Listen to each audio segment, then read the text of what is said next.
What do they want?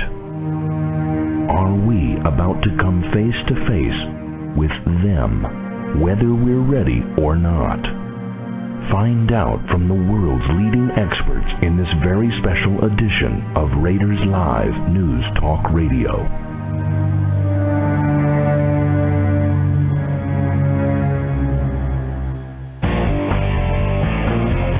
You're listening to RNN Radio, where thinking people tune in.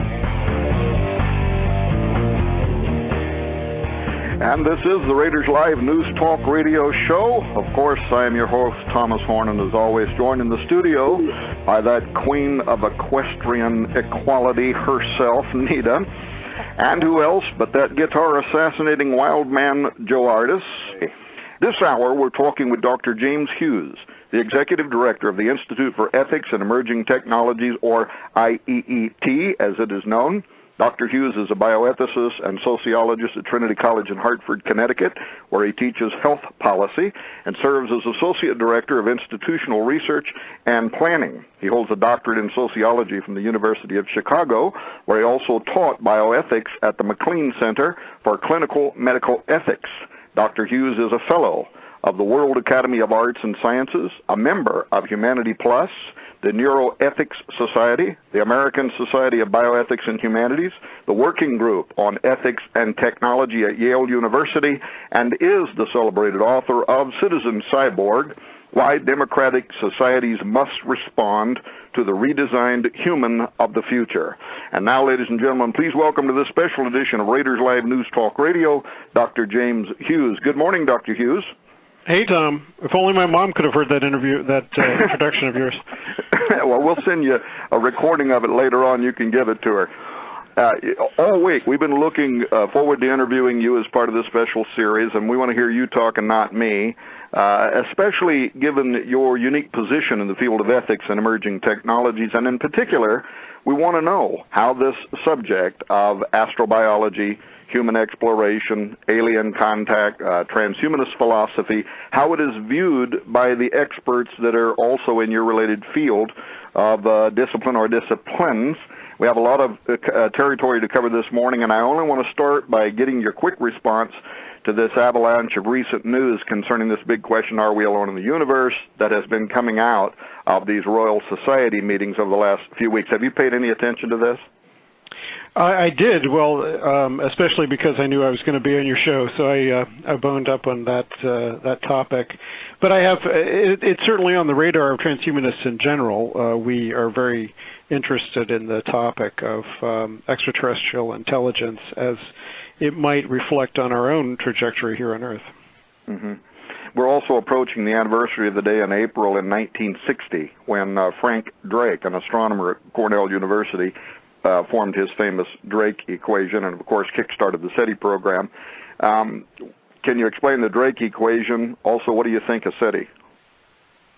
Well, I'm a strong supporter of SETI, and the Drake equation is basically a set of calculations that try to figure out what the likelihood is of there being star-faring civilizations in our galaxy.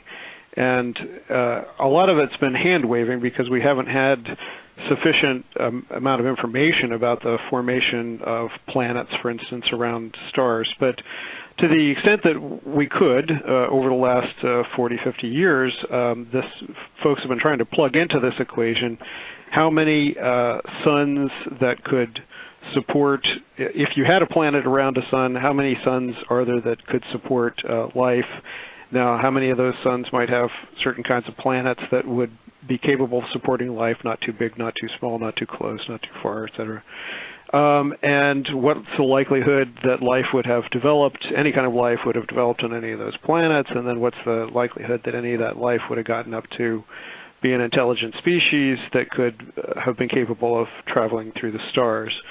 And because the numbers of stars and potentially planets are so vast in the galaxy, everyone who's looked at the Drake equation, with a small set of exceptions, there's some folks who are real pessimists about this, but most of the astrobiologists, as they're called, who've looked at this have said that you plug in any reasonable set of numbers into those calculations, and you come up with the likelihood that our galaxy has had starfaring civilizations for many, maybe a billion years or so. Now, there's some other factors in there that people throw in, like there's cataclysmic events that happen in the galaxy when black holes collide and things like that. And those events could emit gamma ray bursts that sterilize whole parts of the galaxy, and we don't know quite what the frequency is of those kinds of events. And we don't know what kinds of events civilizations do to themselves. So it may be that there are certain kinds of technologies that intelligent species figure out how to make, and then they wipe themselves out. So there's all kinds of things that filter out, and then we don't know exactly how to calculate these filters that keep civilizations from getting up to being a starfaring species. But what we do know is that there's no visible evidence of other intelligent species in the galaxy, and that's pretty disappointing. Well, Drake, he determined somewhere maybe around 10,000 galaxies. Maybe it wasn't that his original conclusion? 10,000 civilizations. Civilizations. And, of course, that would be like, finding a needle in a haystack when you do consider how many possible civilizations we would have hoped would have been out there. But it nevertheless implied mathematically to lay people like me that ETI could well be out there. It's at least a mathematical probability. And I noted coming out of these meetings out of the UK over the last couple of weeks that even the royal astronomer, Lord Martin Rees, who bends the Queen's ear on such matters, had an article this week in which he said aliens may be staring us in the face, and we just don't recognize them. Well, first on the mathematical possibilities, as I said, I think almost all people who look at the Drake equation and try to plug in numbers come up with the likelihood that there have been in the past many starfaring civilizations or civilizations capable of starfaring. Whether a civilization actually wants to go to the stars once they get capable of it is another whole question. It may be that one of the dead ends that civilizations reach is that they all figure out how to do internet porn and then they all kind of get sucked into their own heads or something. But it could be that there have been many of these civilizations, and I think what Martin is pointing out is that we've been very anthropomorphic about, or anthropocentric about our expectations of what they would look like. The fact that most of the expectations, cultural expectations in the last 50 years have been of these kind of humanoid, we come in peace kind of flying saucer types. And it's most likely that the way that other species around the galaxy have colonized the galaxy or explored the galaxy has been in robotic and potentially nano-robotic form. So if you start to extrapolate along those lines, it may be that, I was just watching X-Files with my kid. My son and I have been going through all the old X-Files. And in fact, one of the X-Files in the third season, he has the speculation that cockroaches may be one of the nano-robotic forms of life that aliens have sent here to check us out with. And that's, of course, certainly possible. It's a heck of a lot easier to send tiny little robots through space in terms of payload and robustness of the form of life than to send a big sack of meat and flesh and water. Yeah. So it's most likely that we wouldn't recognize as living whatever they sent here. Yeah, and recent advances in our own science, at least in DARPA and military technology. If you take what they're already trying to do, you wouldn't have to extrapolate it out very far to think that a superior intelligence could in fact have done just exactly what you're talking about. Now, you made a statement that through the Drake equation, some have concluded that there at least have been in the past. And that raises another question I wanted to ask you. Concerning the goals of SETI, one of your friends, he's a chair in the IET, transhumanist philosopher, director of the Future of Humanity Institute at University of Oxford, Nick Bostrom. And he recently, maybe within the last year, had written an editorial, I remember reading it at the time, in which he was saying that he desperately hopes that we never find signs of extraterrestrial life, advanced or otherwise, because of something having to do with what he called, well, the Fermi paradox, the great silence, I think what he called the great filter. Can you explain what Bostrom was talking about? Well, the Fermi paradox it starts with the Fermi paradox, which is the observation that so far as we can tell, it may be that they're here as nano cockroaches, but so far as we can tell, there's no evidence of other intelligent starfaring civilizations in the galaxy. Now, there's problem of time that we may not have overlapped with their existence or the spread of their visible presence. There's many different kinds of problems with this, but it doesn't seem like they're out there. They're not doing the kinds of galactic engineering that we might expect of civilizations a couple times ours. And if that's the case, then the question is why and what happened to all the, presumably there are these billions of planets out there that have microbes and cockroaches of one kind or another. What happened to all of the potential civilizations that they never got to that stage? And we want to then try to extrapolate what's our likelihood of getting to that stage. So what Nick is saying is, if we were to see some evidence of them out there, then it's possible that the reason that there aren't a lot of them is that they blow themselves up at a certain point. You get to our point of civilizational robustness, and then you invent nanotechnology or you invent quantum tunneling or something like that, and you just blow yourself to smithereens. If that's what happened to all of those civilizations out there, and there's a couple that make it, past that to the civilizational, to the starfaring stage that would become visible to us, that's bad news for us. If, on the other hand, what happens to all those civilizations is that you get up to the mammal stage, and then there's no payoff for intelligence, which is one of the hypotheses that evolutionary theory says.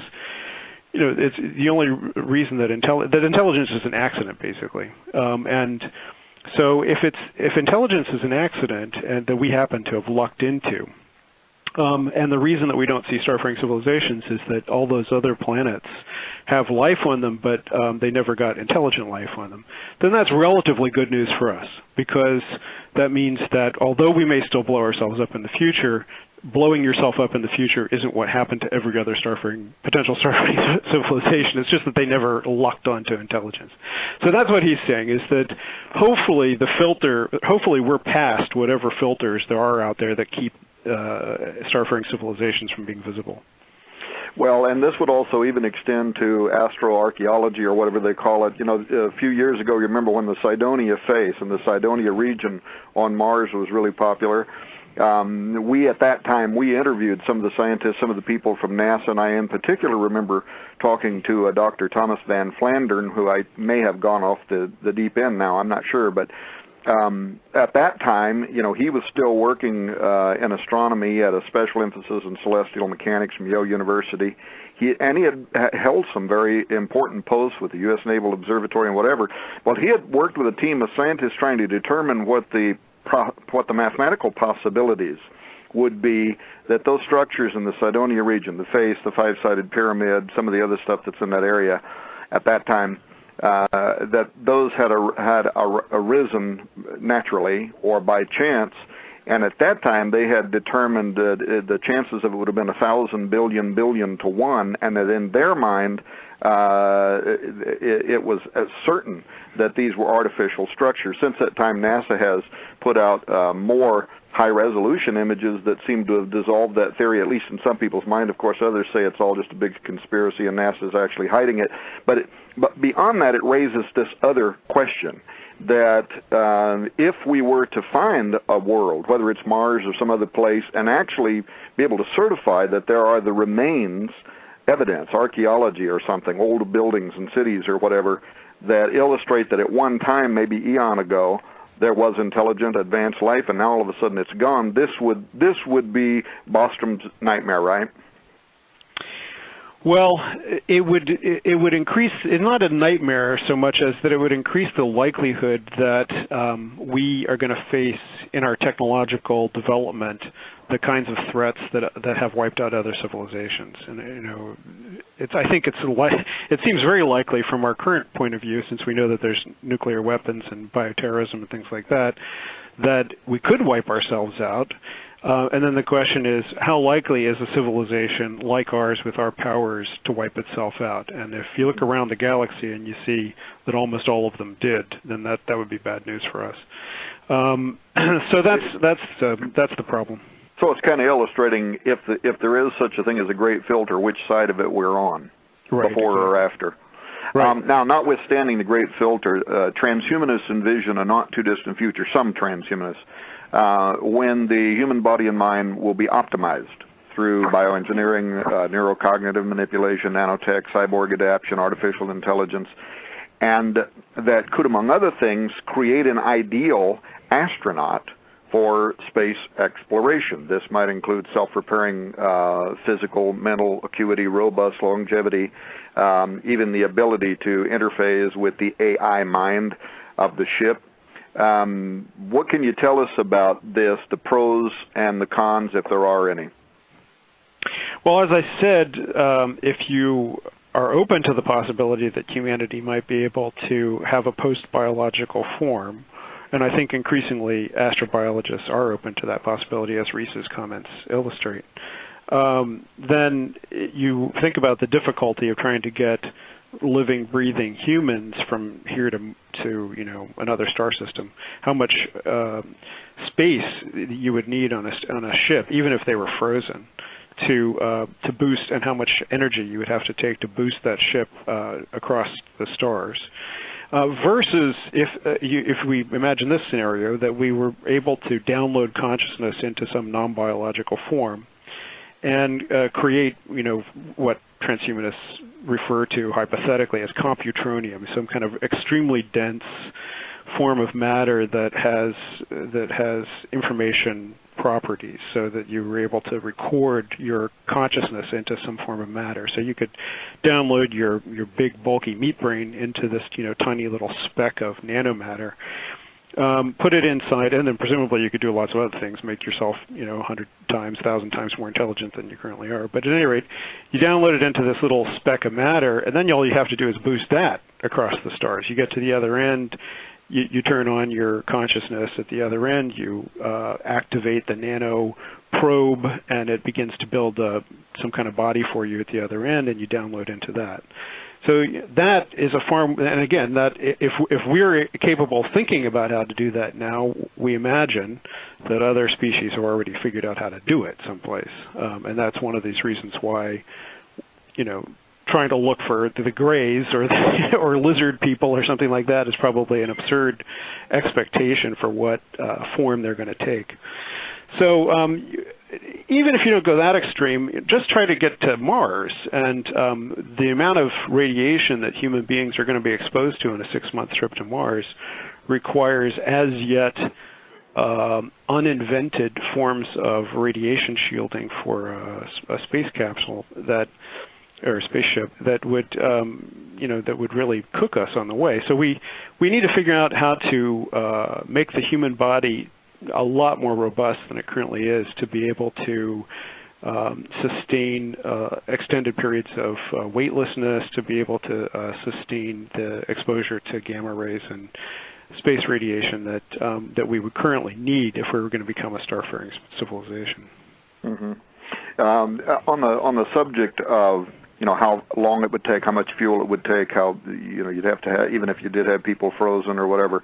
Some of the people that we've been talking to this week that take almost nuts and bolts interpretation of UFO type craft, that sort of thing, talk about how it might be possible that they are manipulating like wormholes or something, and so they may be traveling extraordinary distances in a moment in time, and in some theoretical application, maybe not only traveling far distances, but traveling back and forward in time. Now that's nothing more than quantum physics, theorizing, whatever. But there are some people that believe that that is how you would get around this problem that you're talking about. Well, once you get to that level of speculation, it's basically anything's possible. Right. If it is possible to create stable wormholes that people could travel through, most of the scenarios for creating wormholes for the purposes of time travel or space travel require that you create the wormhole in one place and then take one side of it and zip it around the galaxy to someplace else. And so that still requires physical space travel. It's still, and you have to tow around half of a wormhole on the other side of the galaxy.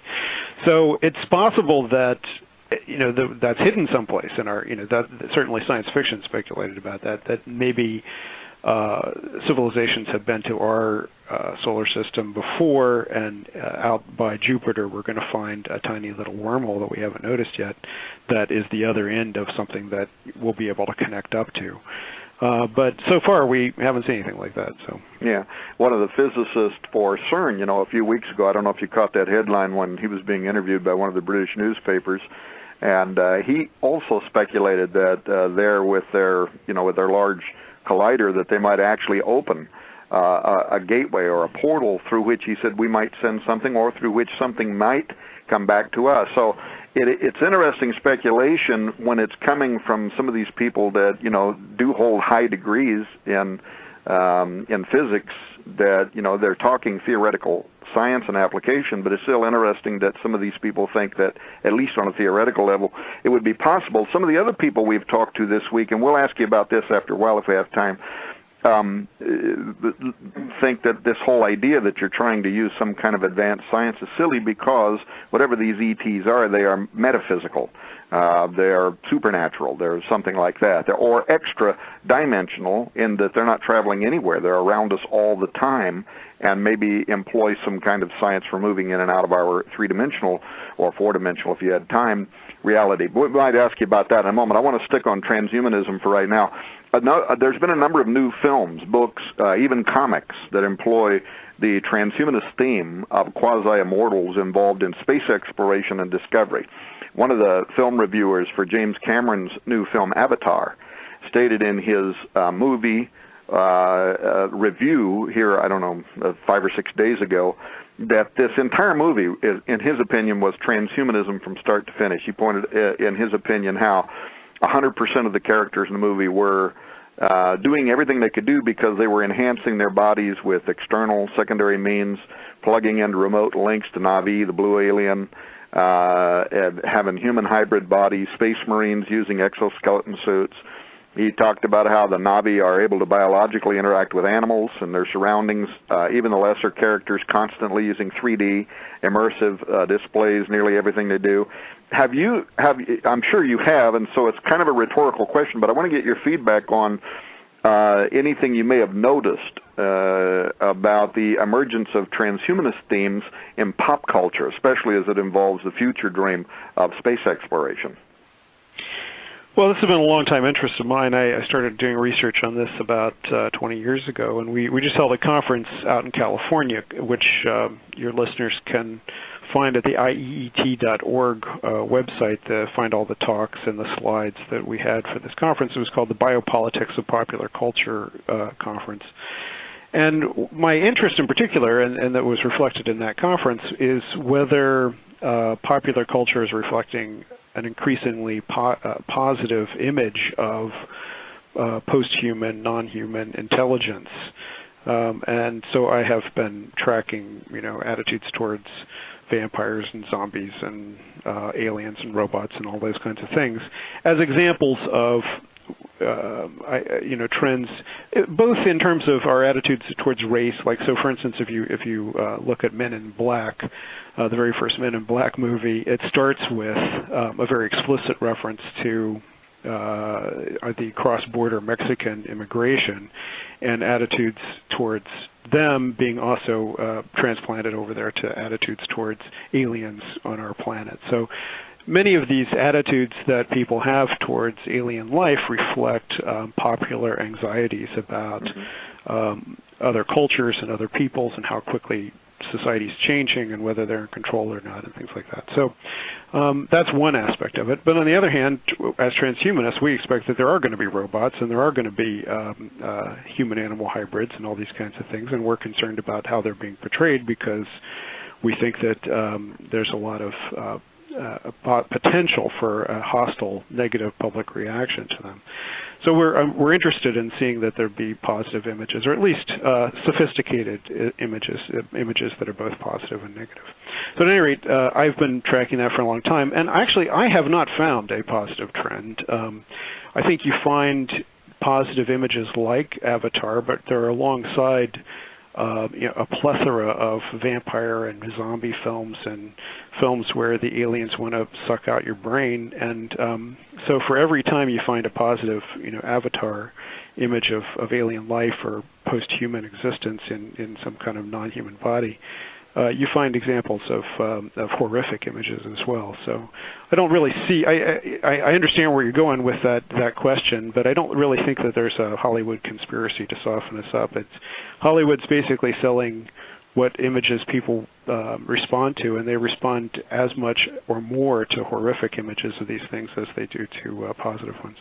Well, actually, that wasn't where I was going with that. I mean, I guess my point about it is that vision in film often is tomorrow's reality. I mean, back when I'm a kid, we're watching Buck Rogers in the 21st century or whatever, and I laugh thinking back about Dick Tracy's gigantic wristwatch that's, it's so big he could hardly lift his arm up, and he's looking into it and talking and looking at the technology that within one generation, where we're carrying around handheld devices that have more computing power than some of the big military, original computer systems had during the Second World War. So I look at some of what we're seeing in film right now, and I think it is going to be tomorrow's science. And talking to a person like you helps us to find, kind of separate what is reality or what is expected reality from what probably will never happen. I'll give you a couple of, for instances, specific examples from the Avatar film. The Na'vi, they have the ability to plug in their. Have you seen this film, by the way? Oh, absolutely, yeah. Let me anticipate a little bit. I do think that the Na'vi technology, the technology that they portray in the movie of humans being able to plug their consciousnesses into genetically compatible or neurologically compatible bodies, is eventually going to be possible. I mean, that's kind of transhumanist dogma that everything's going to be eventually possible. It's a long time away in terms of, and for us that means probably 100 years away. You think so that far? Well, I think so, because the degree to which you would need to have, and there's also like no lag in the communication between the brain that's in the box and the species that's crawling around out there. So, if you were simply talking about making a copy of a brain and putting that copy, an independent version of my consciousness, into a Na'vi body and sending that out into the world, I don't know, that's probably a little bit closer, maybe 60 years away. But to have real-time, virtually seamless communication between my brain and a copy of my brain that's roaming around in a separate body, that's a really sophisticated application. So I think that's probably 100 years away. Kurzweil, though, wasn't some of his predictions originally were a little nearer than that, or maybe not? Well, Kurzweil's in our community, he's one of our serious optimists, and yeah, I think Ray thinks that kind of mind downloading and uploading probably would be 50 or 60 years away, but most of us tend to be more pessimistic than Ray. Well, I'll admit, as you already know this about me, there's a lot in the transhumanist philosophy and vision for the future that concerns me because of my worldview, but I have always said, and I do believe, that most of what's being speculated about is going to happen, and frankly, I would be surprised if it doesn't come to pass much sooner than 100 years, simply because of the exponential way, science is developing right now.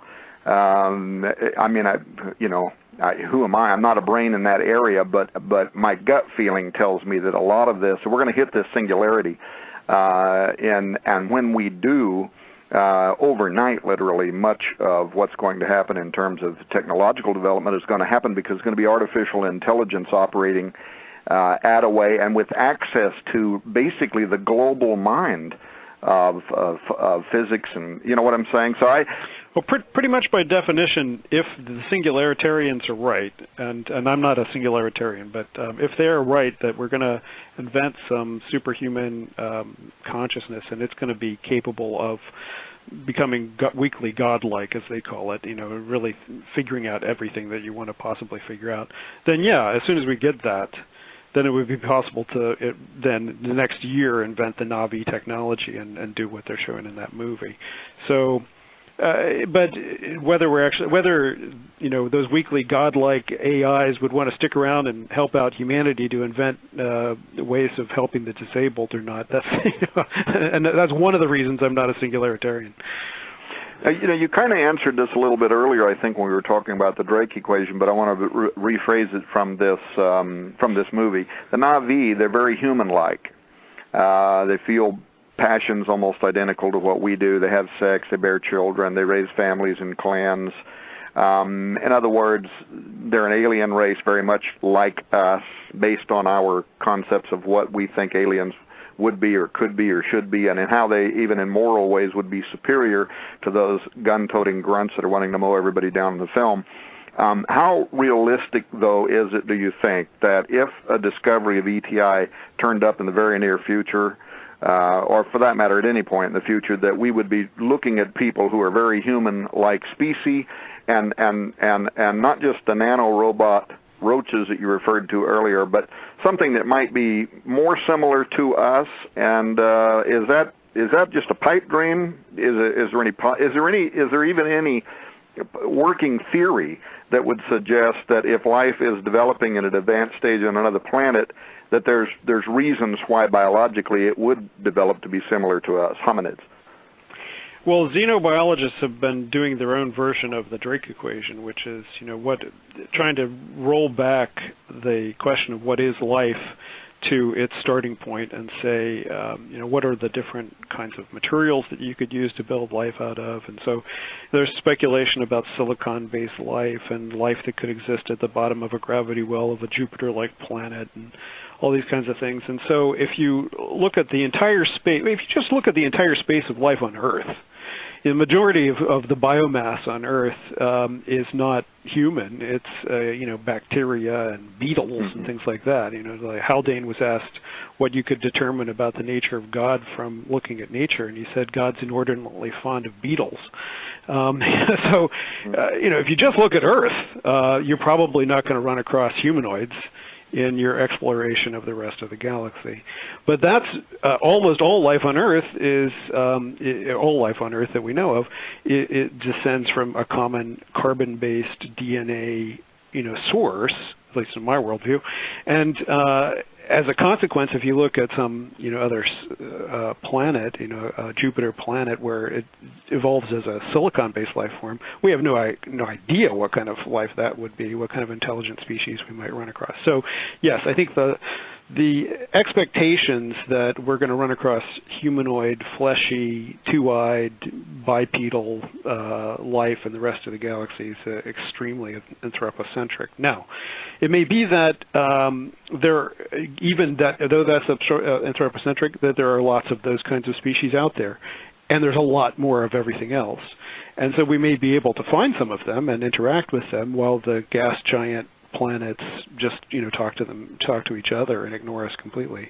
So I'm not ruling out the possibility that we'll find other bipedals out there, but I just don't think it's terribly likely, unless you get into a kind of panspermia hypothesis that, and even the panspermia hypothesis is usually that you know, carbon-based DNA life was seeded around the galaxy, not that bipedal humans were seeded around the galaxy. You have to get very specific about your panspermia before you're going to be expecting to find, you know, other ape-like creatures out there.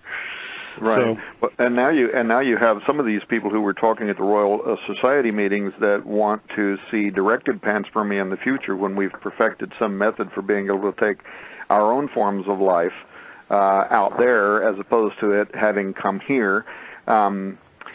So, and then some of the other people out of the Royal Society are saying now something you had kind of inferred earlier, that you see a movie like Avatar and it's got some very utopian qualities to it, but on the other hand it mixes in a lot of other negative stereotypes.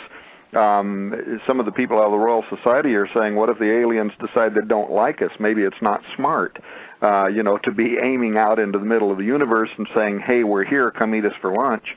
And in that, Drake, there was another news story this week. Drake wants off-world listening posts for alien messages. And he was talking about how he wanted to take the search for aliens further out, 82 billion kilometers away. And the article, I'll just quote a little tiny piece. The article said, at this point in space, electromagnetic signals from planets orbiting distant stars would be focused by the gravitational lensing effect of our sun, making them, in theory, more easily detected. Drake wants to send spacecraft there in a bid to overhear alien communications, which would be too faint for telescopes on Earth to detect, end quote. Now, you said earlier that you support SETI, but with SETI, NASA, any of the rest of it, a lot of what they're hoping to fund right now is really up in the air. Do you think it's a good or bad idea to follow Drake's lead on funding what it would take to accomplish that task? And maybe in a more general sense, how do you feel right now about space exploration, how it's being funded? Are there better ways you would propose to try to accomplish what we're trying to do? I'm a sociologist, and so I often beg off on the technical questions. My general support, starting with SETI, my general support for SETI is there, but I don't really have the technical chops to determine whether one particular SETI project is more technically feasible than another. My suspicion and my gut feeling is that probably listening for particular radio bandwidth emanations from these other stars is a very narrow way to go about looking for other civilizations. And so there's been proposals for optical SETI to look for Dyson spheres that might have occluded stars, or for other kinds of galactic engineering to look at other bandwidths and other possible ways that we could detect alien life.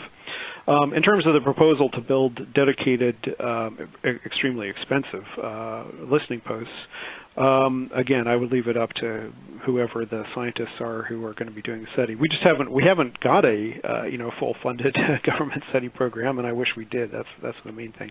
In terms of space exploration, again, I support space exploration. I think space exploration at this point is pretty much like being an advocate for public funding of performance art, because there's not a hell of a lot that it's going to do for human beings in the short term, and it's an incredibly expensive thing to do. And so I'm generally sympathetic with the Obama administration's position that we should put more energy into robotic exploration at this point than human. I do want to see eventually a manned mission to Mars and an attempt to colonize and eventually terraform Mars. But before we can get to that point, we have to figure out cheap, effective ways to boost ourselves out of this gravity well. And right now, it's just so incredibly expensive to get anything out of the gravity well of Earth that it doesn't make sense to engage in anything but robotic exploration, I think. So I'm not some people are worried about the Chinese getting there before we are. I don't think the Chinese are going to be able to do anything, beyond setting up a couple people on the moon for a while. So I think we have time to figure out what the Western world, at least, is going to do in terms of space exploration. And we have so many financial difficulties right now that's hard to wrap your mind around a vast expansion of the space program. You mentioned a moment ago, Lord Reese did, and you did too in your own way, that ET could be looking right at us, and we might not even know it. And that life forms, at least as microorganisms or something like that, we're finding in the Antarctica that some of these things are very, very hardy. They can exist in conditions, even in volcanoes, that 100 years ago we wouldn't have been able to believe. And now they're finding some indications that, like the moons of Europa or something like that, and on Mars, there's indication that there was water, may still be subsurface water, and that there could be forms of life in those underwater, in those subsurface water systems. Do you think there's anything to that? Well, at a gut feeling, do you think it's probable that when we finally do make it to Mars, set down, begin terraforming, that we may already discover that there are things like that on Mars? Could it pose a potential threat to us, the Andromeda strain? I'm not so much worried about the Andromeda strain, although the NASA has had protocols since we first landed on the Moon for decontamination of space materials that are brought back, and spaceships and astronauts that are brought back from other planets. So there are protocols that have been long thought out about how to deal with the potential risk of infection. I'm quite certain that there has been cross-contamination between Mars and Earth in terms of at least microbiological life, and so I feel, and this is based on my reading of other astrobiologists, not my own scientific expertise, but most astrobiologists seem to feel that it's very likely that if life started on Mars, that various kinds of asteroids would have banged some of it off, and it would have survived to hit Earth, and that we might have gotten panspermia through that route, and vice versa, that Earth has been biological for 2-3 billion years, and so that something has banged off of Earth and landed and survived in some deep recess of Mars. And of course, there's Europa and other possible places in our galaxy where that could have happened. So I think we're probably going to find some rudimentary life forms in the rest of the galaxy, rest of the solar system, rather.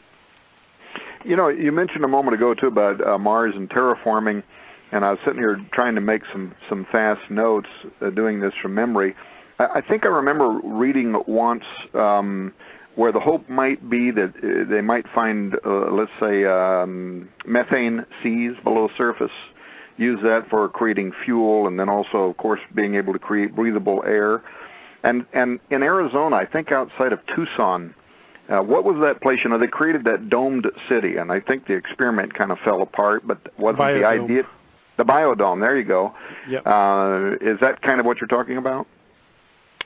Well, biodome was an attempt to figure out if we were to send humans 1.0 up to a place like the Moon or Mars, what would it take to, what diversity of plant and animal life would it take to sustain an enclosed ecosystem for humans in that environment? So that was an experiment that I think was relatively successful. I mean, it didn't prove that you could actually do it because they still needed to import some things, and they had some catastrophic declines in certain chemicals inside the biodome that eventually, showed that they couldn't have survived that way, that they would have needed to have more than they had there in the biodome. But at any rate, I think that experiment was successful at what it was trying to do.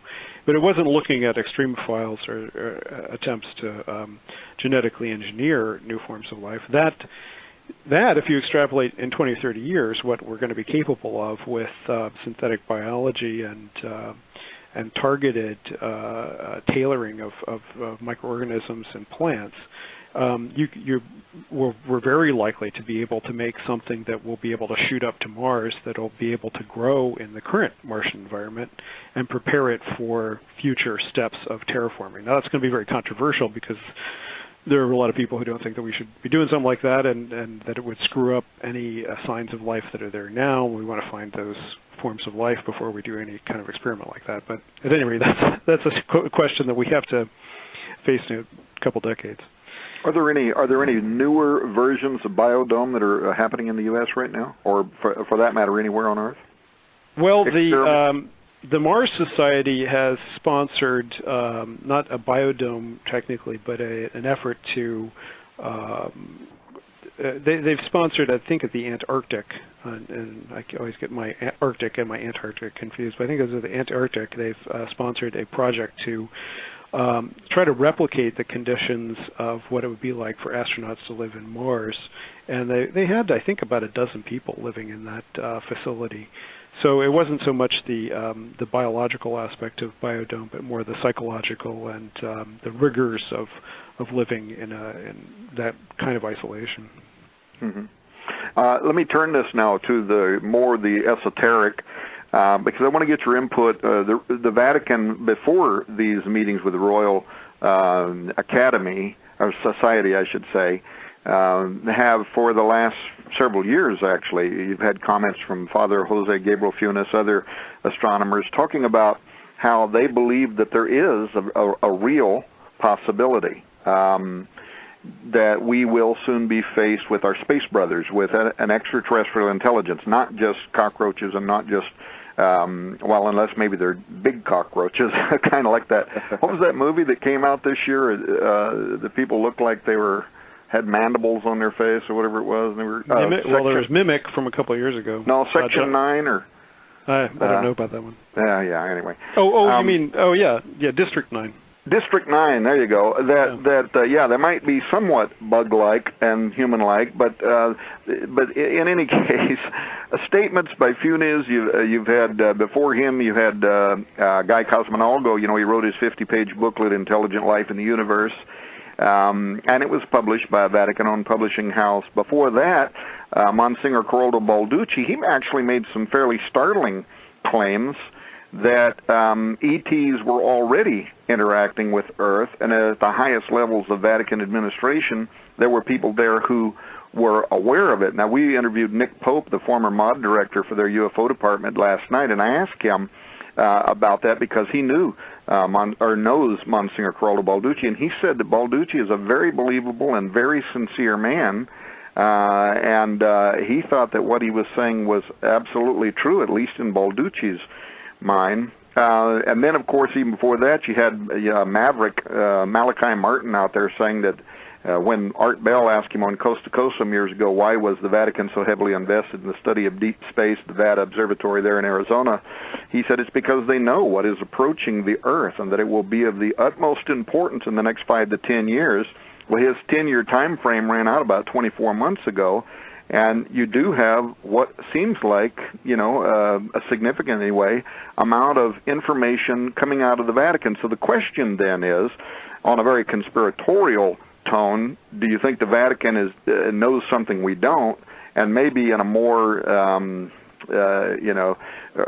reality, is it simply positioning itself for the inevitable in order to somehow preserve its authority under any future scenario? I mean, given the fact that this same, and I'm not disparaging the Vatican, but it wasn't. I'll be happy to do that. Yeah. I think you and I know as much about alien life as the Vatican does. I don't think the Vatican has any hotline to, some previous alien visitation, or have an ambassador to Alpha Centauri or anything. So. Yeah. I think what the Vatican is, though, is one of the oldest continuous institution in the world, and as a consequence, it has a kind of organizational intelligence. Not to mention Jesuits and people like that, and the Vatican Observatory, which is a well-respected observatory, and people who work in astrobiology who are associated with the Vatican.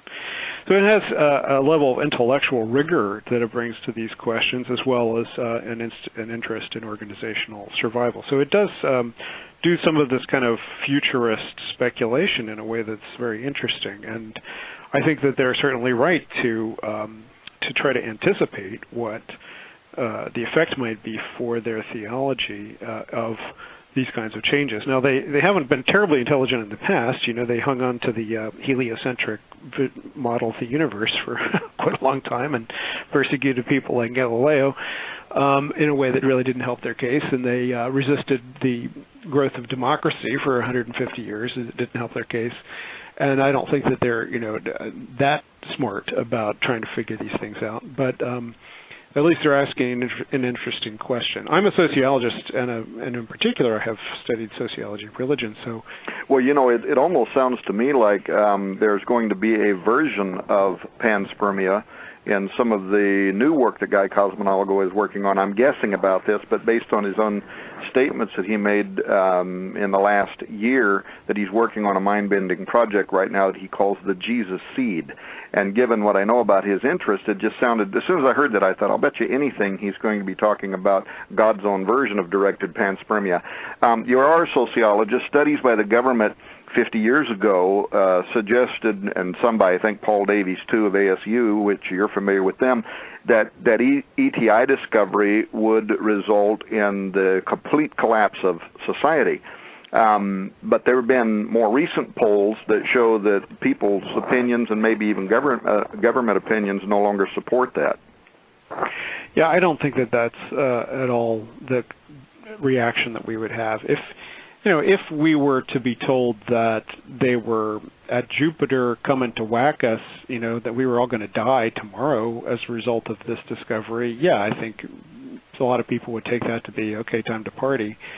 But if it's that we've picked up a signal from the other end of the galaxy that 200 million years ago there may have been a civilization that built a structure around their star, I don't think very many people are going to say anything but, oh, well, that's great. Give me more Hollywood science fiction movies based on that. That's going to be really interesting. So the existence of most people, I think, take for granted that there probably is intelligent life someplace else in the universe already. It would not come as a surprise. At Arizona State University, they've been hosting a whole series of what I think are transhumanist-friendly lectures for the last few years. And I don't see them as that friendly, but okay. You don't? Yeah, they have been holding lectures. Oh, well, but there's also this kind of a related project that came up in the last year called the Sophia Project. Are you familiar with that? Yeah.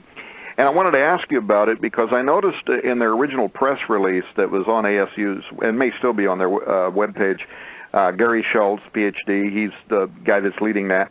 And but in the press release, it said the purpose of this study is to investigate the experiences of people who claim to channel or communicate with deceased people, spirit guides, angels, otherworldly entities, extraterrestrials, and or a universal intelligence, God, and that the ultimate objective is to investigate whether that can be validated, that this communication is occurring. I noted that they listed other world entities and extraterrestrials among ghosts, angels, which could spin us in several directions that we're not going to have time for in this conversation.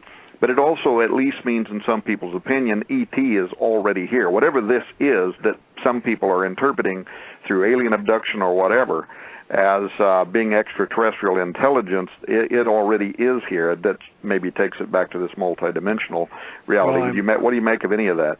I'm Scully, not Mulder, on that question. I'm a skeptic.